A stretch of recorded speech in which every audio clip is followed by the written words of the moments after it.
मेरा सवाल जरा समझ लीजिए। अगर इस्लाम के कारण आतंकवाद होता तो दुनिया के कौन से देश में सबसे ज्यादा आतंकवादी होना चाहिए? इंडोनेशिया में। सऊदी अरेबिया बहुत छोटा है, पता नहीं हमारे बंबई के बराबर भी है कि नहीं। सऊदी अरेबिया बहुत छोटा है, सबसे ज्यादा आतंकवाद होना चाहिए इंडोनेशिया में, दुनिया का सबसे बड़ा मुस्लिम देश। वहां इस प्रकार का आतंकवाद नहीं है। नंबर 2, वो एरिया देखिए, अभी सवाल आपको बताया गया उसको याद रखिएगा। इस दुनिया के आतंकवाद से, जिसको इस्लामिक आतंकवाद कहा जाता है गलती से, कैसा कहा जाता है वो भी मैं बताऊंगा। इस आतंकवाद से मारे जाने वाले ज्यादा लोग, इससे मारे जाने वाले ज्यादा लोग हिंदू हैं, मुसलमान हैं या क्रिश्चियंस हैं? मुस्लिम हैं।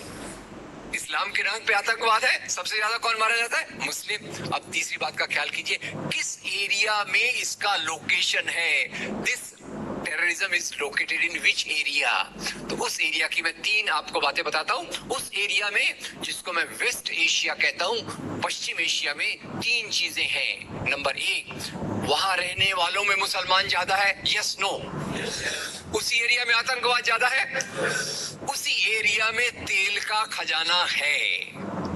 तो आतंकवाद तेल के कारण है कि इस्लाम के कारण है? तेल के कारण है। और तेल का कब्जा कौन करना चाहता है? तेल का कब्जा वो ताकत करना चाहती है जो वॉशिंगटन में बैठे हुई पूरी दुनिया को नचाते रहती है।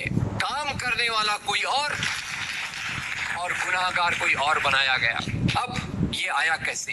तो आपको बता दूं कि ये अल कायदा के जो मदरसे, अब मदरसा अपने आप में खतरनाक शब्द उसमें कर देते हैं, कुछ मदरसों में इस आतंकवाद की ट्रेनिंग दी गई।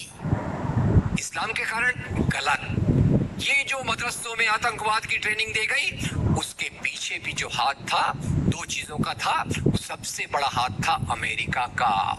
अमेरिका ने $8,000 मिलियन, 7,000 टन हथियार दिए अल कायदा को।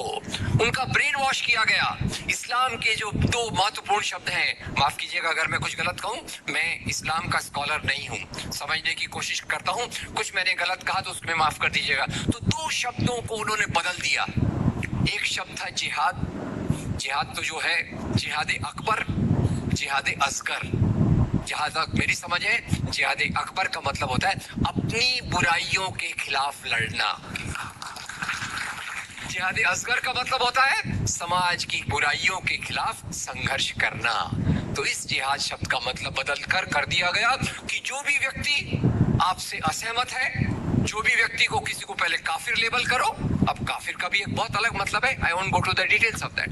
तो काफिर किसी को बोलो, उसको मारो, तो उसको जिहाद के नाम दिया गया। और ये ट्रेनिंग उन मदरसाओं में हुई जिसको अमेरिका ने पैसा दिया, अमेरिका ने सिलेबस भी दिया। और तो और मेरी समझ है, मदरसों में कुरान की ट्रेनिंग देते हैं, वो कैसे होना चाहिए वो आपके बीच में चर्चा का मुद्दा है। पर यहाँ जो ट्रेनिंग दी गई उसका सिलेबस वॉशिंगटन में बनाया गया। और खैर ये क्यों बनाया गया उसके पीछे मैं पहले बहुत कोशिश करके, मेहनत करके लोगों को बोलता था ये अल कायदा इसके लिए बनाया गया। बाद में मेरे हाथ में एक बहुत अच्छी चीज आई। अब यूट्यूब में कई चीजें बहुत अच्छी है, कई चीजें खराब है। यूट्यूब के कारण हमारे कई नौजवान भटक भी रहे हैं, पर यूट्यूब की कुछ अच्छी चीजें आपको बताता हूँ। यूट्यूब में आप सर्च कीजिएगा 3 शब्दों को, हिलरी क्लिंटन अल कायदा अमेरिका, उसमें आपको 4.5 मिनट का एक वीडियो मिलेगा जिसमें हिलरी क्लिंटन बताती है, मैं नहीं कह रहा, हिलरी क्लिंटन कहती है कि हमको रशियंस के खिलाफ लड़ना था।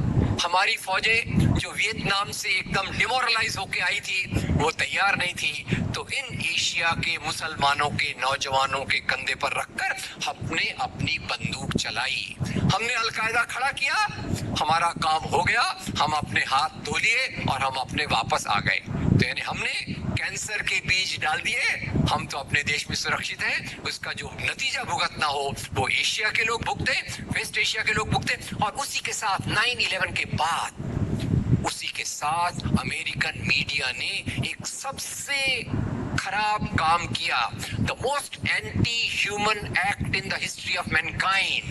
मैं पूरी जिम्मेदारी से ये शब्द कह रहा हूं। क्या किया था अमेरिकन मीडिया ने? अमेरिकन मीडिया ने धर्म को आतंकवाद से जोड़ दिया।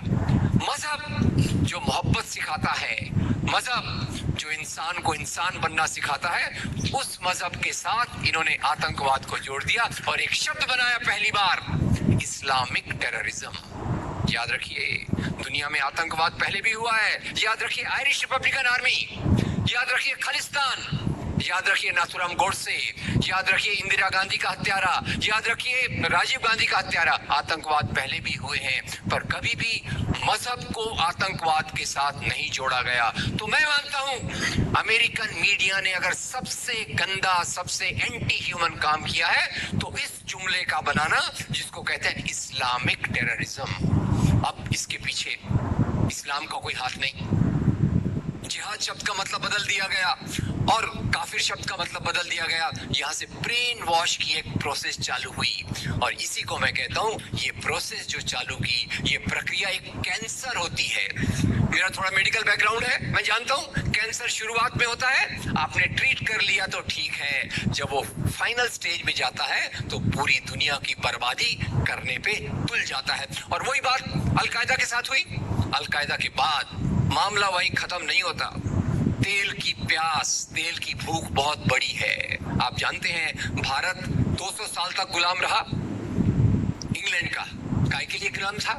क्योंकि उनको यहाँ का कच्चा माल लूट कर ले जाना था। After colonialism there is imperialism, और ये इंपीरियलिज्म चाहता है दुनिया के रॉ मटेरियल्स, दुनिया के रिसोर्सेज को लूटकर अपनी समृद्धि को, अपनी प्रॉस्पेरिटी को बढ़ाया जाए। और उसी के चलते उन्होंने एक और काम किया, और वो काम था इराक पे हमला। अभी ब्रेक्सिट, अभी वो कौन सी रिपोर्ट आई है, मैं नाम भूल गया उसका, जिसमें ब्रिटेन के प्रधानमंत्री जो थे उनको एक गिल्टी करार हो रहा है। वो रिपोर्ट में पहले उन्होंने तय कर लिया कि हमको इराक पे हमला करना है, बाद में आर्गुमेंट ढूंढते रहे कि भाई कौन सी बात पे हम इराक पे हमला करें। तो बोले अरे इराक के पास तो वेपन्स ऑफ मास डिस्ट्रक्शन है। उस बात पे लंबी बहस चली और यूनाइटेड नेशंस, जिसको अमेरिका ने अपने जेब में रख लिया है, उसके सहारे से उन्होंने इराक पे हमला किया। और वो इराक पे हमले के कारण जो वहां की आर्मी स्ट्रक्चर था, जो फौज का स्ट्रक्चर था, वो डिस्टर्ब हो गया। एक तरह से वो डिस्टर्ब हो गया, दूसरी तरफ से अलकायदा की आइडियोलॉजी आई और इन दोनों को मिलाकर आईएसआईएस बना। काम है इस्लाम का नाम, इस्लाम के नाम पर जो काम हो रहा है वो वास्तव में it is a design of imperialist powers to control on the oil resources of the world.